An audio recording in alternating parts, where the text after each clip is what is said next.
নমস্কার, শান্তনু হাজরা বলছি। খবরে প্রকাশ পেয়েছে যে আমাদের দেশের মায়েদের দুধে মানে মাতৃদুগ্ধে ইউরেনিয়াম পাওয়া গেছে। সোজা কথা নয়। এর আগে দিলীপ ঘোষের কথা অনুযায়ী গরুর দুধে সোনা পাওয়া গেছিল।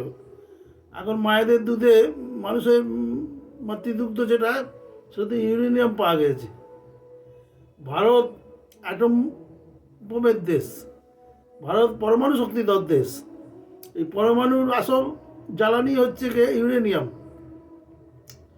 তা একটা সমীক্ষায় জানা গেছে যে বিহারের কাটিহারে বেশি ইউরেনিয়াম পাওয়া গেছে মাতৃদুগ্ধে, আর বাকি জায়গাতেও পাওয়া গেছে। তা আমাদের এখানে ভারতবর্ষে খনি বলতে তো এই রানীগঞ্জ থেকে ঝরিয়া, এর মধ্যেই সোনা তামা ইউরেনিয়াম সব পাওয়া যায়, মানে থোরিয়াম আর কি। তা মাতৃদুগ্ধে যখন ইউরেনিয়াম পাওয়া গেছে, এবারে আমাদের প্রধানমন্ত্রী বলে বেড়াবে, দেখেছ পাকিস্তানকে হুমকি দেবে যে তোরা তো চুরি করা ইউরেনিয়াম দিয়ে বোম বানিয়েছিস, আর আমরা নিজেরা প্রডিউস করতে পারছি, আমাদের মায়েদের দুধে ইউরেনিয়াম আছে। তোদের আছে?